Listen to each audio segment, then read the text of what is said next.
ਕੁਰਸੀ ਕੀ ਹੁੰਦੀ ਹੈ? ਕੁਰਸੀ ਬਹੁਤ ਵੱਡੀ ਸ਼ੈ ਹੁੰਦੀ ਹੈ। ਕੁਰਸੀਆਂ ਨਾਲ ਹੀ ਤਾਂ ਸਿਆਸਤਦਾਨ ਹੁੰਦੇ ਨੇ। ਕੁਰਸੀਆਂ ਪਿੱਛੇ ਸਿਆਸਤਦਾਨ ਪਾਰਟੀਆਂ ਤੇ ਥਾਵਾਂ ਵੀ ਬਦਲ ਦਿੰਦੇ ਨੇ। ਸਿਆਸਤ 'ਚ ਸਭ ਕੁਝ ਕੁਰਸੀ ਹੀ ਤਾਂ ਹੁੰਦੀ ਹੈ। ਕੁਰਸੀ ਹੀ ਤਾਂ ਹੈ, ਜੇ ਮਿਲ ਜਾਵੇ ਤਾਂ ਮਾੜੇ ਨੂੰ ਵੀ ਤਕੜਾ ਤੇ ਜੇ ਨਾ ਮਿਲੇ ਤਾਂ ਤਕੜੇ ਨੂੰ ਵੀ ਮਾੜਾ ਕਰ ਦਿੰਦੀ ਹੈ। ਇਹ ਸਾਰਾ ਕਿੱਸਾ ਹੀ ਕੁਰਸੀ ਦਾ ਹੈ। ਅੱਜ ਕੁਰਸੀ ਨਹੀਂ ਮਿਲੀ ਤਾਂ ਇੱਕ ਐਮਐਲਏ ਨੂੰ 440 ਵੋਲਟ ਦਾ ਝਟਕਾ ਲੱਗ ਗਿਆ। ਤੁਸੀਂ ਹੈਰਾਨ ਹੋਵੋਗੇ ਕਿ ਕੈਪਟਨ ਅਮਰਿੰਦਰ ਸਿੰਘ ਦੀ ਅਗਵਾਈ 'ਚ ਕਾਂਗਰਸ 'ਚ ਸ਼ਾਮਲ ਹੋ ਕੇ ਕੁਰਸੀ ਭਾਲਣ ਵਾਲੇ ਵਿਧਾਇਕ ਜਗਦੇਵ ਸਿੰਘ ਕਮਾਲੂ ਨਵਜੋਤ ਸਿੰਘ ਸਿੱਧੂ ਦੀ ਪ੍ਰੈਸ ਕਾਨਫਰੰਸ 'ਚ ਕੁਰਸੀ ਭਾਲ ਕੇ ਬੈਠਣ ਲੱਗੇ ਤਾਂ ਕੁਲਜੀਤ ਨਾਗਰਾ ਨੇ 440 ਵੋਲਟ ਦਾ ਝਟਕਾ ਦੇ ਦਿੱਤਾ। ਨਵਜੋਤ ਸਿੰਘ ਸਿੱਧੂ ਪ੍ਰੈਸ ਕਾਨਫਰੰਸ ਕਰ ਰਹੇ ਸੀ। ਉਸੇ ਸਮੇਂ ਪ੍ਰਗਟ ਹੋ ਗਏ ਆਪ ਤੋਂ ਆਏ ਤੇ ਤਾਜ਼ਾ ਕਾਂਗਰਸੀ ਬਣੇ ਵਿਧਾਇਕ ਜਗਦੇਵ ਸਿੰਘ ਕਮਾਲੂ। ਉਹੀ ਐਮਐਲਏ ਸਾਹਿਬ ਜਿਨ੍ਹਾਂ ਦੀ ਜੁਆਇਨਿੰਗ ਹੈਲੀਪੈਡ ਤੇ ਹੋਈ ਸੀ। ਵੀਡੀਓ ਦੇਖਣ ਵਾਲਾ ਤਾਂ ਇੱਕਦਮ ਹਿੱਲ ਜਾਊ ਕਿ ਭਾਈ ਆਹ ਕੀ ਹੋ ਗਿਆ।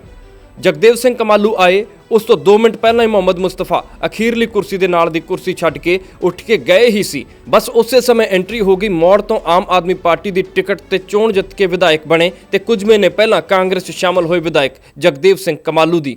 ਜਰਾ ਗੌਰ ਨਾਲ ਦੇਖਿਓ। ਪਹਿਲਾਂ ਐਮਐਲਏ ਸਾਹਿਬ ਨੇ ਕੁਲਜੀਤ ਨਾਗਰਾ ਨੂੰ ਹੱਥ ਜੋੜ ਕੇ ਫਤਿਹ ਬੁਲਾਈ। ਨਾਗਰਾ ਮੁਹੰਮਦ ਮੁਸਤਫਾ ਵਾਲੀ ਕੁਰਸੀ ਤੇ ਬੈਠ ਗਏ ਤੇ ਅਖੀਰਲੀ ਕੁਰਸੀ ਖਾਲੀ ਹੋ ਗਈ। ਸੱਜਰੀ ਖਾਲੀ ਹੋਈ ਕੁਰਸੀ ਦੇਖ ਕੇ ਝਿਜਕਦੇ ਮੌੜ ਵਾਲੇ ਐਮਐਲਏ ਸਾਹਿਬ ਅੱਗੇ ਵਧ ਰਹੇ ਸੀ। ਇੱਕ ਦੋ ਜਣਿਆਂ ਨੇ ਕੁਰਸੀ ਖਾਲੀ ਦੇਖ ਕੇ ਇਸ਼ਾਰਾ ਕਰ ਦਿੱਤਾ ਕਿ ਬੈਠ ਜਾਓ ਐਮਐਲਏ ਸਾਹਿਬ।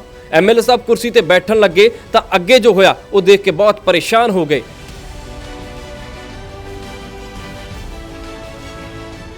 ਆਲੇ ਦੁਆਲੇ ਦੇਖਿਆ ਕਿ ਕੋਈ ਦੇਖ ਤਾਂ ਨਹੀਂ ਰਿਹਾ ਸੀ।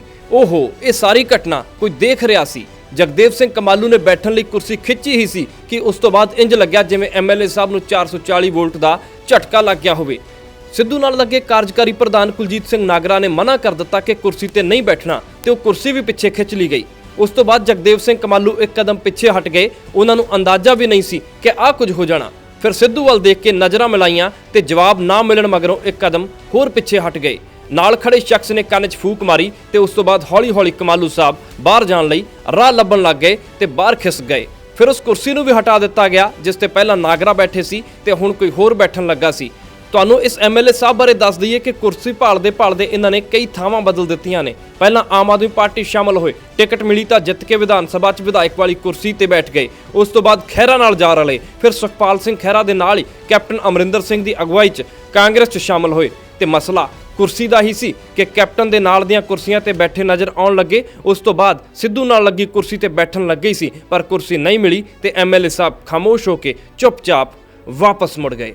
ਮੰਨਿਆ ਜਾ ਰਿਹਾ ਕਿ ਨਵਜੋਤ ਸਿੰਘ ਸਿੱਧੂ ਪੁਰਾਣੇ ਕਾਂਗਰਸੀ ਲੀਡਰਾਂ ਤੇ ਭਾਰੀ ਪੈ ਰਹੇ ਨੇ ਤੇ ਹਾਈ ਕਮਾਂਡ ਦਾ ਵੀ ਪੂਰਾ ਥਾਪੜਾ ਹੈ। ਇਸੇ ਕਰਕੇ ਕਿਹਾ ਜਾ ਰਿਹਾ ਕਿ ਜਿਹੜੇ ਲੋਕਾਂ ਨੂੰ ਕੈਪਟਨ ਅਮਰਿੰਦਰ ਸਿੰਘ ਨੇ ਕਾਂਗਰਸ 'ਚ ਸ਼ਾਮਲ ਕਰਵਾਇਆ ਸੀ ਉਹ ਲੋਕ ਵੀ ਸਿੱਧੂ ਦੇ ਨਾਲ ਆਉਣਾ ਚਾਹੁੰਦੇ ਨੇ। ਇਸੇ ਕਰਕੇ ਸ਼ਾਇਦ ਪ੍ਰੈਸ ਕਾਨਫਰੰਸ ਦੇ ਵਿੱਚ ਜਗਦੇਵ ਸਿੰਘ ਕਮਾਲੂ ਵੀ ਆ ਗਏ, ਬੈਠਣਾ ਚਾਹੁੰਦੇ ਸੀ ਸਿੱਧੂ ਦੇ ਨਾਲ, ਸ਼ਾਇਦ ਤਸਵੀਰਾਂ ਵੀ ਸਾਂਝੀਆਂ ਕਰਨਾ ਚਾਹੁੰਦੇ ਹੋਣ ਪਰ ਕੁਲਜੀਤ ਸਿੰਘ ਨਾਗਰਾ ਨੇ ਮਨਾ ਕਰ ਦਿੱਤਾ। ਕੁਲਜੀਤ ਸਿੰਘ ਨਾਗਰਾ ਨੇ ਇਸ ਗੱਲ ਨੂੰ ਲੈ ਕੇ ਸਾਫ਼ ਤੌਰ ਤੇ ਕਿਹਾ ਹੈ ਕਿ ਪ੍ਰੈਸ ਕਾਨਫਰੰਸ ਦੇ ਵਿੱਚ ਸਿਰਫ ਔਰ ਸਿਰਫ ਨਵਜੋਤ ਸਿੱਧੂ ਦੇ ਨਾਲ ਕਾਰਜਕਾਰੀ ਪ੍ਰਧਾਨਾਂ ਤੇ ਜਨਰਲ ਸਕੱਤਰ ਪ੍ਰਗਟ ਸਿੰਘ ਦੀ ਹੀ ਐਂਟਰੀ ਸੀ। ਇਸੇ ਕਰਕੇ ਐਮਐਲਏ ਸਾਹਿਬ ਨੂੰ ਬੈਠਣ ਨਹੀਂ ਦਿੱਤਾ ਗਿਆ। ਕੈਮਰਾਮੈਨ ਮਨਪ੍ਰੀਤ ਦੇ ਨਾਲ ਵਿਕਰਮ ਸਿੰਘ ਪ੍ਰੋ ਪੰਜਾਬ ਟੀਵੀ ਚੰਡੀਗੜ੍ਹ।